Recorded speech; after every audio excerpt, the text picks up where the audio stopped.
मैं आपको एक के बाद एक तीन तस्वीरें दिखाना चाहता हूं दोस्तों। और ये तीन तस्वीरें सांप्रदायिक सौहार्द की खूबसूरत मिसालें इस देश की नफरती ताकतों को बहुत तकलीफ देने वाली हैं। सबसे पहले दोस्तों इस वीडियो को देखिए। जयपुर में आप देख सकते हैं नमाजी जो हैं ईद के पावन अवसर पर बाहर आ रहे हैं मस्जिद से और हिंदू जो हैं उन पर पुष्प वर्षा कर रहे हैं। याद कीजिएगा दोस्तों, अपने इसी मंच पर मैंने आपसे अपील की थी कि क्यों ना हम ऐसा करें कि मुस्लिम धार्मिक आयोजन हो तो हिंदू उन्हें सम्मान दे, और जब कोई हिंदू धार्मिक आयोजन हो तो मुसलमान उन्हें सम्मान दे। यही हो रहा है दोस्तों जयपुर में। और वाकई कितनी खूबसूरत तस्वीर है दोस्तों, कितनी खूबसूरत तस्वीर है। मगर यह खूबसूरत तस्वीर भी कुछ नफरतियों को बुरी तरह से खटकने वाली है। क्योंकि पिछले 10 सालों में क्या हुआ है? पिछले 10 सालों में समाज की नसों में जो जहर भरा गया है, भारतीय जनता पार्टी, उनके सहयोगी संगठन और गोदी मीडिया द्वारा उस जहर को बाहर आने के लिए एक आंदोलन की जरूरत है। नफरत और जहर के खिलाफ आंदोलन। अब मैं दूसरी तस्वीर आपको दिखाना चाहता हूं। यह बनारस की तस्वीर है दोस्तों। बनारस की गलियों में हिंदुओं ने नमाजियों पर पुष्प वर्षा की। वीडियो देखिए दोस्तों। ये वीडियो अपने आप में बहुत कुछ कहता है और दिल को सुकून भी देता है। नमाज से बाहर निकलते कुछ मुसलमान और देखिए हिंदू किस तरह से पुष्प वर्षा कर रहे हैं प्रधानमंत्री नरेंद्र मोदी के संसदीय क्षेत्र में। यह संदेश है भारतीय जनता पार्टी के लिए, जो छत पर नमाज करने की भी इजाजत नहीं देती, जिसमें साफ तौर पर दोहरे मापदंड है। यानी कि हिंदू चाहें तो सड़कों को रोक दें, मगर मुसलमानों पर अलग नियम जो हैं। यह संदेश है उस भारतीय जनता पार्टी के लिए जो आज भी हमें औरंगजेब में उलझाकर रखना चाहती है, औरंगजेब की कब्र में उलझाकर रखना चाहती है। बनारस की यह तस्वीर एक निहायत ही खूबसूरत संदेश है। मगर मैंने आपसे क्या कहा? 3 तस्वीरें। तीसरी तस्वीर एक बार फिर जयपुर से। जयपुर की इस तस्वीर में आप देखेंगे, इस वीडियो में देखेंगे कि किस तरह से हिंदू जो है ना वो पानी और मिठाई मुसलमानों को बांट रहे हैं। आप इसके अंदर इस औरत के चेहरे का भाव देखिए। ये लोग सिर्फ खाना पूर्ति के लिए यहां नहीं खड़े हो गए हैं। ऐसा नहीं कि किसी ने इनको पैसे दिए और ये लोग यहां खड़े हो गए सब काम करने के लिए। नहीं, ये सब करने के लिए हिम्मत चाहिए, क्योंकि वो जानते हैं जब वो ऐसा कर रहे हैं तो समाज का एक नफरती तबका है जो उन पर निशाना साधेगा। मगर वो लोग इस बात की परवाह किए बगैर, ये हिंदू उस बात की परवाह किए बगैर यहां पर आए हैं और ईद के पावन पर्व पर अपने मुसलमान भाई बहनों को मिठाई और पानी बांट रहे हैं। यही तो अपील मैंने आपसे की थी, आपको याद है। मैंने यही कहा था आपसे। अगर आप भूल गए हैं तो मैं आपको याद दिलाना चाहूंगा कि मैंने क्या कहा था। और उससे भी बड़ी बात, इंतजार कीजिए, मैं आपके सामने कुछ मिसालें पेश करूंगा राजनेताओं की, जो ईद के पावन मौके पर, क्योंकि हमें ये नहीं भूलना चाहिए इस देश की खूबसूरती क्या है। इस वक्त जब ईद मनाई गई कल, तो चैत्र नवरात्रि की शुरुआत हो गई। एक दिन पहले हमने एक दूसरे को हैप्पी गुड़ी पाड़वा की बधाई दी। देखिए क्या हो रहा है बनारस के अंदर। देखिए खूबसूरत नजारा।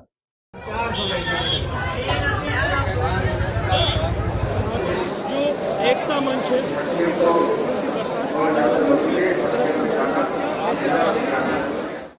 इस तस्वीर से जाहिर सी बात है भारतीय जनता पार्टी खुश नहीं होने वाली है दोस्तों, क्योंकि उनके नेता आज भी हमें औरंगजेब में उलझाकर रखना चाहते हैं।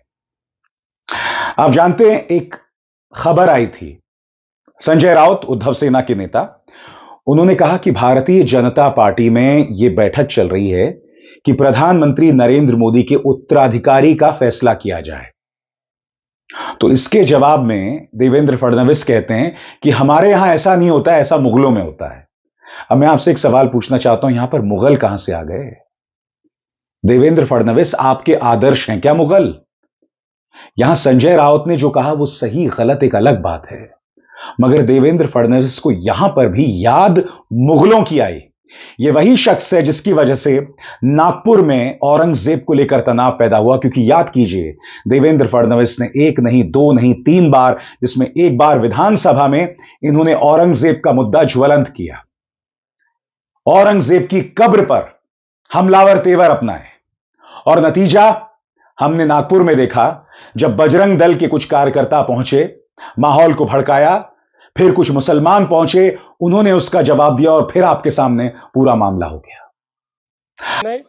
मैंने कहा ना दोस्तों, एक सामान्य सी बात, एक सामान्य से राजनीतिक विवाद में भी यह व्यक्ति जो खुद को टेक्नोक्रेट बताया करता था, आज मुगलों का, औरंगजेब का सहारा लेता है। मगर मैं देवेंद्र फडणवीस को एक और आईना दिखाना चाहता हूं। देवेंद्र जी हैं भैया जी जोशी, आरएसएस के नेता हैं।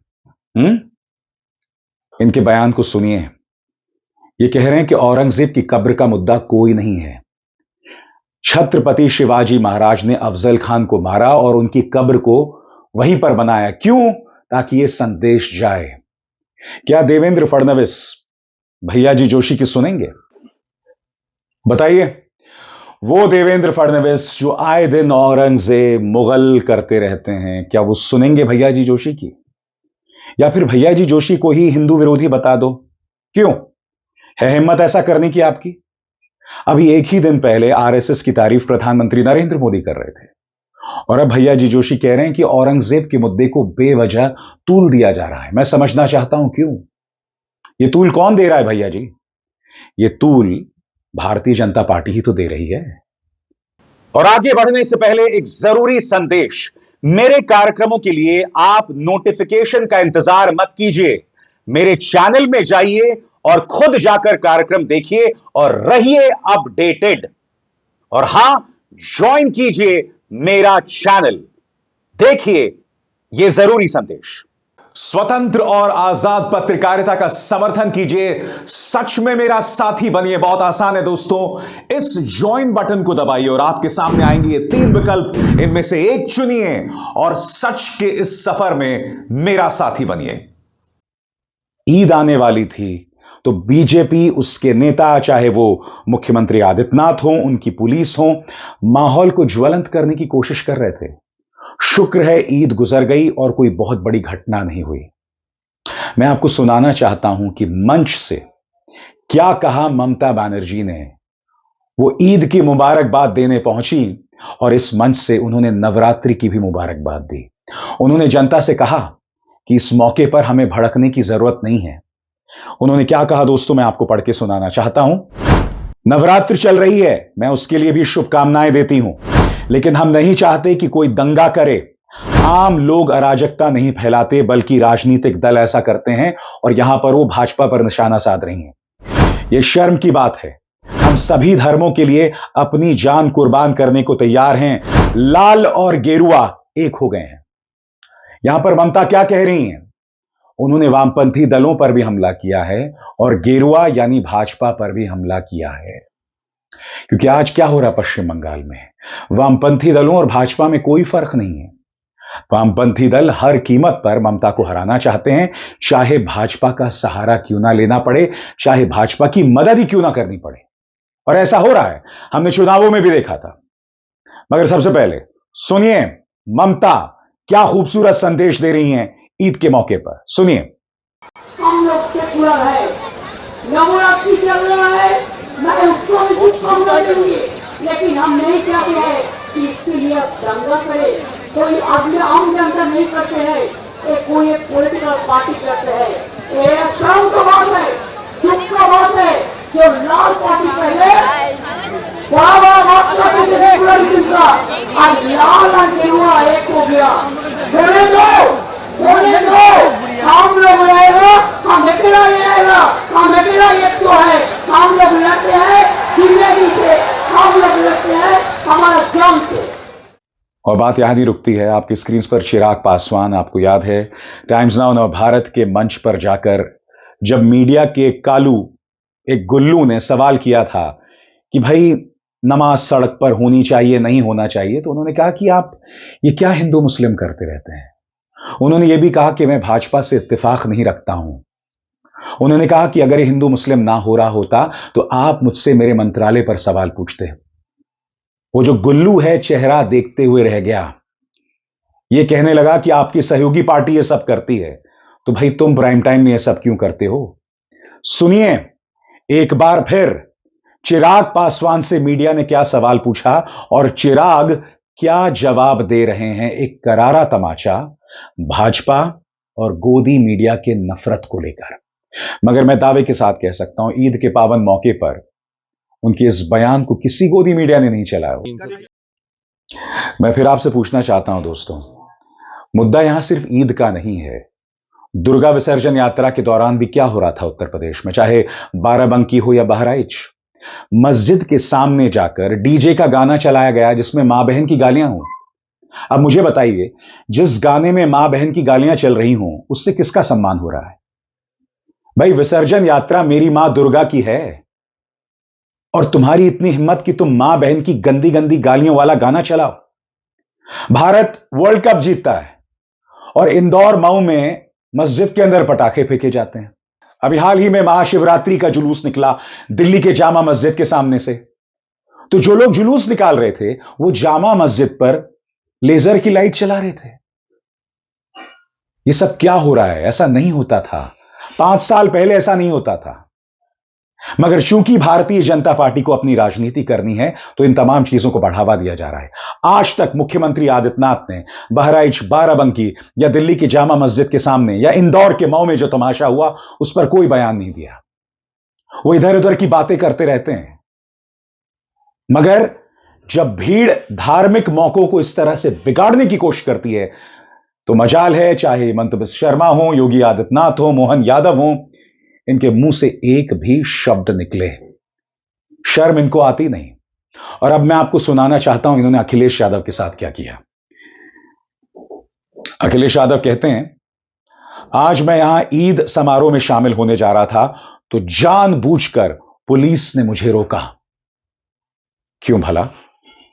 कोई ईद समारोह में जा रहा है, एक राजनेता है, एक जिम्मेदार शख्स है, और आप उसे रोक रहे हैं। तो जैसा मैंने कहा ना दोस्तों, चाहे ईद हो, चाहे दुर्गा विसर्जन हो, चाहे नवरात्रि हो, हर मौके पर धार्मिक तनाव पैदा करने की कोशिश भारतीय जनता पार्टी, उसके सहयोगी संगठन, उसका पालतू मीडिया करता है। वरना मुझे बताइए, चिराग पासवान से सड़कों पर नमाज पढ़ने वाला सवाल पूछने की क्या जरूरत थी? वो भी ईद के पावन मौके पर। एक त्योहार हो रहा है, उस त्योहार में हम सबको शरीक होना चाहिए। आप बेशक उस त्योहार को ना माने, मगर कम से कम उनका सम्मान कीजिए। एक पूरा तबका लगा हुआ है आपको और हमें बांटने के लिए। और दुख की बात यह है दोस्तों कि जब ये बातें मैं आपके सामने रखता हूं तो एक पूरा धड़ा आ जाता है कमेंट सेक्शन में। मुझे फोन करके धमकाया जाता है ये बातें रखने के लिए। मैं आपसे पूछना चाहता हूं, सही मैं हूं जो रोज अपने कार्यक्रमों में धार्मिक सौहार्द की बात करता हूं, सांप्रदायिक भाईचारे की बात करता हूं, आपसे यह कहता हूं कि यह मत सोचिए कि आपके धर्म का रुतबा बढ़ रहा है। हिंदुओं को डरा के धमका के उनका रुतबा नहीं बढ़ेगा, ना ही धर्म का रुतबा बढ़ेगा। तो मैं सही हूं या आए दिन ये जो गुल्लू कालू और पापा की परियां हैं जो आपको बताते रहते हैं कि हिंदू धर्म खतरे में है। हिंदू धर्म 2014 से पहले खतरे में नहीं था। 2016 से पहले जब मुख्यमंत्री आदित्यनाथ राज्य के मुख्यमंत्री बने थे तब इस तरह की बातें नहीं की जाती थी। मगर जैसे ही ये दो महानुभव सत्ता में आसीन हुए, इस तरह की बातें की जाने लगी। क्यों भला? किस बात का डर है भाई? किस बात का डर है? डर में कब तक जियोगे? भड़का के कब तक जियोगे? जीने दो इस देश की जनता को। और सलाम है जयपुर, बनारस के इन हिंदू भाई बहनों पर जिन्होंने ईद के पावन मौके पर अपने मुसलमान भाइयों और बहनों का इस तरह से स्वागत, इस तरह से सम्मान दिया। मैं उम्मीद करता हूं आने वाले दिनों में मुसलमान भाई हिंदुओं के धार्मिक आयोजन पर ऐसे ही पुष्प वर्षा करेंगे, उनका सम्मान करेंगे। मैं उम्मीद करता हूं। अभिसार शर्मा को दीजिए इजाजत। नमस्कार।